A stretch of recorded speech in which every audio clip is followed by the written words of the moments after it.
ఎంత ప్రేమ. Episode 132 sweet like sugar. పవిత్రకి చాలా రోజుల తర్వాత తన సీనియర్ సంజయ్ నుండి కాల్ వచ్చింది. కానీ రాంగ్ టైంలో కాల్ చేశాడని ఫీల్ అవుతూ లిఫ్ట్ చేయడానికి చాలా హెసిటేట్ చేసింది. ఎక్కడ సంజయ్ ఖుషి గురించి అడుగుతాడో, అది అనుకోకుండా విజయ్ చెవిన పడితే విజయ్కి ఎలాంటి డౌట్ వస్తుందో అని కంగారు పడుతుంది. సంజయ్ చాలా మొండిఘటం. పవిత్ర కాల్ లిఫ్ట్ చేసే వరకు మళ్లీ చేస్తూనే ఉన్నాడు. ఇక ఫైనల్ గా పవిత్ర కాల్ లిఫ్ట్ చేసింది. వెంటనే ఫోన్లో ఇంకోవైపు నుండి పవి, నేనెవర్నో చెప్పుకో అంటూ సంజయ్ చిన్న పిల్లాడిలా అరవడం విని ఇంక మారవా అని అంది పవిత్ర. హే, నువ్వు మర్చిపోయావు. ఇండియాకి వెళ్లగానే నన్ను మర్చిపోయావు. నీకు హార్ట్ లేదబ్బా. ఒక్కసారి కూడా కాల్ చేయాలని అనిపించలేదా? కనీసం ఖుషితో అయినా మాట్లాడించాలని అనిపించలేదా అంటూ ఎప్పటిలాగే డ్రమాటిక్ గా ఏడుస్తున్నట్టు నటించాడు. సంజయ్ ఖుషి అన్న పేరుని మెన్షన్ చేయగానే పవిత్ర నర్వస్ గా ఫీల్ అయ్యింది. వెంటనే విజయ్ ఏమైనా విన్నాడేమో అని దిగులుగా అతని వంక చూసింది. కాని విజయ్ విండో నుండి బయటికి చూడడం గమనించి తొందరగా కాల్ కట్ చేయాలని నిర్ణయించుకొని, ముందు నీ డ్రామా ఆపేయ్. ఇంకేం లేదంటే నేను కాల్ కట్ చేస్తున్నాను, తర్వాత మాట్లాడదాం అని చెప్పి కాల్ను కట్ చేయబోతుండగా సడన్ గా సంజయ్ నర్వస్ గా ఫీల్ అవుతూ, హే వద్దు, మరి ఇంత తొందరగా కట్ చేయకు. నేనింకా మాట్లాడడం పూర్తి కాలేదు. నాతో మాట్లాడడానికి కూడా నువ్వు ఫ్రీగా లేవంటే ఎవరా అబ్బాయి చెప్పు. అందుకే నువ్వు ఇంత హరిబరిగా మాట్లాడుతున్నావు కదా అంటూ టీస్ చేశాడు. ఎగ్జాక్ట్లీ అదే రీజన్ అని చెప్తే ఏం చేస్తావు హా అంటూ డిమాండింగ్ వాయిస్ తో అడిగింది పవిత్ర. పవి, నువ్వు మళ్ళీ మిస్బిహేవ్ చేస్తున్నావు. నిన్ను కనిపెట్టుకుని ఎవరూ లేరని నీకు నచ్చినట్టుగా బిహేవ్ చేస్తున్నావా అంటూ సంజయ్ ఎప్పటిలాగా లెక్చర్ ఇవ్వడం మొదలుపెట్టాడు. పవిత్ర ఇక విజయ్ ముందు సంజయ్తో మాట్లాడుతూ టైం వేస్ట్ చేయకూడదని డిసైడ్ అయ్యి, ఓకే అసలు విషయం చెప్పు అంటూ కూల్ గా అడిగింది. విజయ్ ముందు తన టామ్ బాయ్ బిహేవియర్ ను చూపించకుండా గర్లిష్ గా ఉండడానికి ట్రై చేసింది. అందుకే సంజయ్ తనను ఎంత ఇరిటేట్ చేసినా కూల్ గా, స్వీట్ గా బిహేవ్ చేసింది. తన మనసుకు నచ్చిన వ్యక్తి కోసం ఎప్పుడూ టఫ్ గా బిహేవ్ చేసే పవిత్ర కష్టపడుతూ స్వీట్ గా ఉండడానికి ట్రై చేస్తుంది. నేను ప్రెజెంట్ జపాన్లో ఉన్నాను. ఇక్కడ చాలా స్పెషాలిటీ ఫుడ్ ఐటమ్స్ ఉన్నాయి. నా బేబీ ఏం తినాలని అనుకుంటుందో చెప్తే నేను తన కోసం కొరియర్ చేస్తానని అడగడానికి కాల్ చేశాను అని చెప్పాడు సంజయ్. అతని మనసులో పవిత్రకి ఎప్పటి నుండో మంచి స్థానమున్నా అది ఎప్పుడూ చెప్పలేక ఖుషీని అడ్డం పెట్టుకుని ప్రతిసారి ఖుషీ కోసం ఇలా అది పంపాలా ఇది పంపాలా అంటూ అడుగుతూ ఉంటాడు. తన మనసులో పవిత్ర మీద ప్రేమ ఉందని సంజయ్ ఒప్పుకోలేకపోయాడు. తను స్పెసిఫిక్ గా ఇది తినాలంటూ ఏం లేదు. ఇక్కడ హైదరాబాద్ లో కూడా అన్ని దొరుకుతాయి. ఇక్కడ జపనీస్, చైనీస్, కొరియన్ రెస్టారెంట్స్ కూడా ఉన్నాయి. సో నువ్వు నీ మనీని ఇలా కొరియర్ చేస్తూ ఖర్చు చేయడం ఆపేయ్ అంటూ పవిత్ర బదులు ఇచ్చింది. తన సీనియర్ జపాన్ లో మిషన్ లో ఉన్నాడని తెలిసి పవిత్ర అతన్ని డిస్ట్రాక్ట్ చేయకూడదు అనుకుంది. అతను పూర్తిగా మిషన్ మీదే కాన్సంట్రేట్ చేస్తూ డిస్టర్బ్ అవ్వకూడదు అన్న ఉద్దేశంతో స్ట్రెయిట్ గా సంజయ్ ఆఫర్ ను రిజెక్ట్ చేసింది. సంజయ్ ఇరిటేటెడ్ గా, హే పవి, ఎందుకిలా చేస్తున్నావు? నేను నా ఖుషీ బేబీ కోసమే పంపిస్తున్నాను, నీ కాదు. అయినా నేనేమైనా నీ డబ్బులు యూజ్ చేస్తున్నానా? ఎందుకంత రూడ్ గా బిహేవ్ చేస్తున్నావు అనగానే, ఓకే ఆల్ రైట్, నీకు ఏది పంపించాలనుంటే అది పంపించు, నేను నిన్ను ఆపడం లేదు అని చెప్పి కాల్ మాట్లాడడం అయిపోయాక పవిత్ర విజయ్ వైపుకి తిరిగి అతను తన వైపే చూస్తూ ఉండడం గమనించింది. ఎందుకో తెలియదు, విజయ్ అడక్కముందే గిల్టీగా ఫీల్ అవుతూ, తను నా సీనియర్ సంజయ్ అంటూ ఎక్స్ప్లెయిన్ చేసింది. మీరిద్దరూ చాలా క్లోజ్ అనుకుంటా కదా అని నవ్వుతూ అడిగాడు విజయ్. అతనికి పవిత్ర ప్రైవసీలో ఇంటర్ఫియర్ అవ్వాలని లేదు. పవిత్రను తన మేల్ ఫ్రెండ్స్ కి దూరం చేయాలన్న ఉద్దేశం లేదు. కాని తనకు ఎప్పుడూ ఎలాంటి ట్రబుల్ వచ్చినా అలర్ట్ గా ఉండాలని, ఒకవేళ ఎవరైనా పవిత్రను తనకు దూరం చేయాలని చూస్తే కౌంటర్ మెజర్స్ తో వారిని ఓడించాలని నిర్ణయించుకున్నాడు. హా అవును, ఎంత క్లోజ్ అంటే అప్పుడప్పుడు నాకు తనను చంపేయాలని అనిపిస్తుంది. అంత క్లోజ్ అని జోక్ చేస్తూ చెప్పింది పవిత్ర. పవిత్ర దృష్టిలో సంజయ్ ఎప్పుడూ అల్లరి చేస్తూ తన లైఫ్లో ఇంటర్ఫియర్ అవ్వడానికి ట్రై చేసే క్రేజీ ఫ్రెండ్. పవిత్ర మాటలు విన్నాక విజయ్ చాలా రిలీఫ్ గా ఫీల్ అయ్యాడు. తన ఆన్సర్ విన్నాక వాళ్ళిద్దరూ మంచి ఫ్రెండ్స్ మాత్రమే అని రియలైజ్ అయ్యాడు. వెంటనే అతని అటెన్షన్ పవిత్ర హెల్త్ మీద పడి, మధుశ్రీ, నీ కాలు ఓకేనా? ఇప్పుడు పెయిన్ ఉందా అని అడిగాడు. విజయ్ గుర్తు చేయడంతో పవిత్ర తనకు కాలు నొప్పి, నడుం నొప్పి ఉందని గుర్తు తెచ్చుకుంది. కాని తను అప్పటికే జంప్ చేస్తూ విజయ్ ముందు చాలా యాక్టివ్ గా ఫోన్ మాట్లాడినట్టు రియలైజ్ అయ్యి, ఇక విజయ్కి ఎలా సమాధానం ఇవ్వాలో తెలియక ఆక్వర్డ్ గా మిగిలిపోయింది. విజయ్ తన నుండి ఆన్సర్ ఎక్స్పెక్ట్ చేస్తూ ఉండడం గమనించి, ఇప్పుడు నాకు నొప్పిగా లేదు.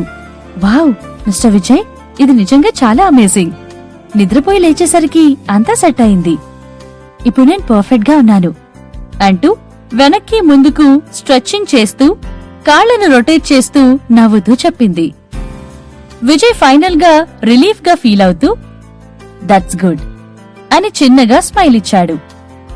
పవిత్ర విండో నుండి బయట కనిపిస్తున్న నైట్ వ్యూ, సిటీ లైట్స్ ను ఎంజాయ్ చేస్తూ, మిస్టర్ విజయ్, మనం ఇప్పుడు ఎక్కడికి వెళ్తున్నాం అని అడిగింది. యాక్చువల్గా అయితే ఇప్పుడు హాస్పిటల్ కి వెళ్తున్నాం, ఆ తర్వాత ఇంటికి వెళ్తాం అని బదులు ఇచ్చాడు విజయ్. లేదు, నేనిప్పుడు బాగానే ఉన్నాను. హాస్పిటల్ కి వెళ్లాల్సిన అవసరం లేదు, ఇంటికి వెళ్ళిపోదాం అంటూ చిన్నపిల్లలా అరిచింది. ఓకే, ఆల్ రైట్, ఇంటికి వెళ్ళిపోదాం అని పవిత్ర క్యూట్నెస్ కి నవ్వుకుంటూ డ్రైవర్ కి అపార్ట్మెంట్ కి తీసుకెళ్లమని ఇన్స్ట్రక్ట్ చేశాడు. కొద్దిసేపటి తర్వాత కార్ విజయ్ అపార్ట్మెంట్ ముందు ఆగింది. పవిత్ర విజయ్ వీల్ చైర్ ను పుష్ చేసుకుంటూ అపార్ట్మెంట్ లోపలికి ఎంటర్ అయింది. అపార్ట్మెంట్ ముందు ఒక పెద్ద ట్రక్ పార్క్ చేసి ఉంది. 2-3 మనుషులు 104 రూమ్ లోపలికి బయటికి ఏవో వస్తువులను షిఫ్ట్ చేస్తున్నారు.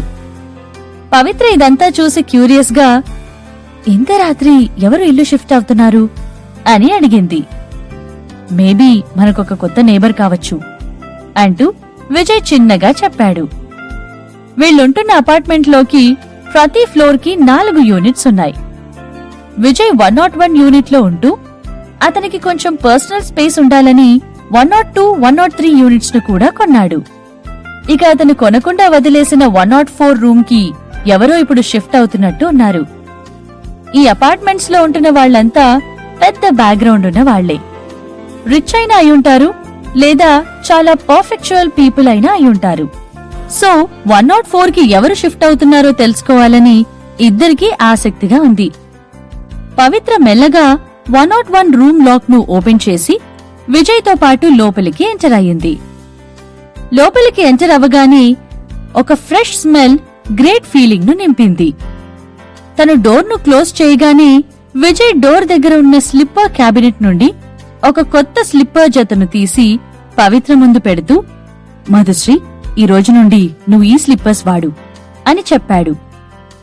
పవిత్ర ఆ స్లిప్పర్స్ వైపు చాలా సర్ప్రైజ్డ్ గా చూస్తూ, నాకోసమే వీటిని కొన్నావా అని అడిగింది. ఈ కొత్త స్లిప్పర్స్ మీద కూడా సేమ్ రాబిట్ డిజైన్ ఉంది. కానీ ఇవి ముందు తెచ్చిన వాటికన్నా చాలా క్యూట్ గా ఉన్నాయి.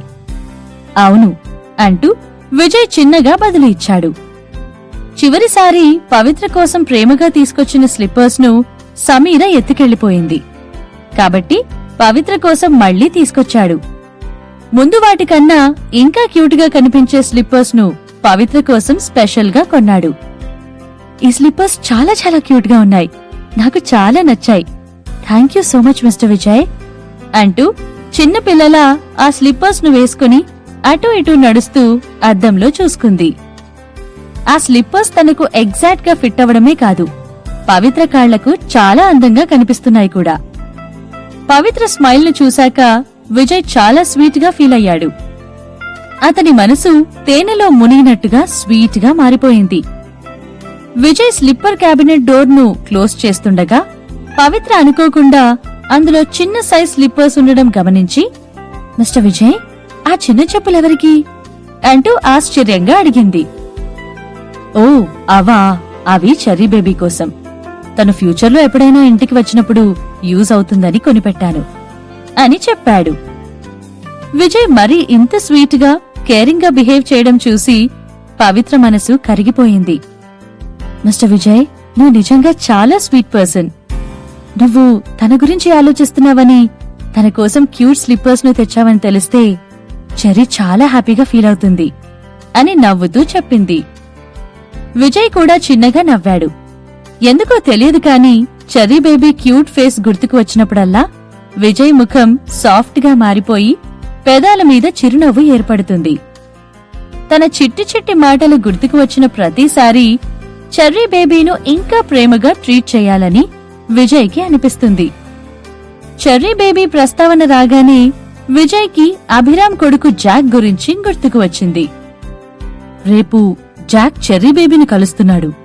నేను ఈ వీల్ చైర్లో ఉండకపోయుంటే నేను కూడా ఒక సెలబ్రిటీగా వెళ్లి వాళ్లతో జాయిన్ అయ్యేవాడిని అని మనసులో అనుకుంటూ ఖుషీ గురించి ఆలోచనల్లో పడ్డాడు. ఇంకోవైపు పవిత్ర వాళ్ళిద్దరి కోసం డిన్నర్ ప్రిపేర్ చేసింది. డిన్నర్ అయ్యాక పవిత్ర విజయ్కి ఆక్యుపంచర్ ట్రీట్మెంట్ చేసి 102 లోకి వెళ్లి తొందరగా నిద్రపోయింది.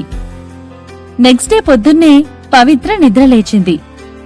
ఈరోజు సండే కావడంతో ఖుషీకి ఫ్యాన్ మీటింగ్ ఉందని గుర్తు తెచ్చుకొని ఫాస్ట్ గా రెడీ అయ్యి తాతయ్య రాజేశం ఇంటికి వెళ్లిపోయింది. తాతయ్య ఇంటికి వెళ్లేసరికి ఖుషీ ఫ్యాన్ మీటింగ్ కోసం ఆల్రెడీ రెడీ అయ్యి తన మమ్మీ కోసం ఎదురుచూస్తుంది. తను రెడ్ కలర్ టాప్ వేసుకుని హెయిర్ ను సైడ్ కి దూసుకుని చిన్న చెర్రీ హెయిర్ పిన్ ను పెట్టుకుంది. ఖుషీ స్కిన్ కలర్ కి రెడ్ చాలా పర్ఫెక్ట్ గా సెట్ అయ్యింది. తను నిజంగా ఒక క్యూట్ లిటిల్ చెర్రీ పండులా ఉంది. ఖుషీ ఈ డ్రెస్ లో చాలా క్యూట్ గా కనిపిస్తుంది. తను ఈ డ్రెస్ ను ఫ్యాన్ మీటింగ్ కి వేసుకోవడానికి కారణం తన ఫ్యాన్ తనను ఈజీగా గుర్తుపట్టాలని. రోజెస్ లిటిల్ జాక్ కి చెర్రీను కలవడంలో ఎలాంటి కన్ఫ్యూజన్, ఇబ్బంది ఉండకూడదని ఖుషీ ఈ డ్రెస్ వేసుకుంది.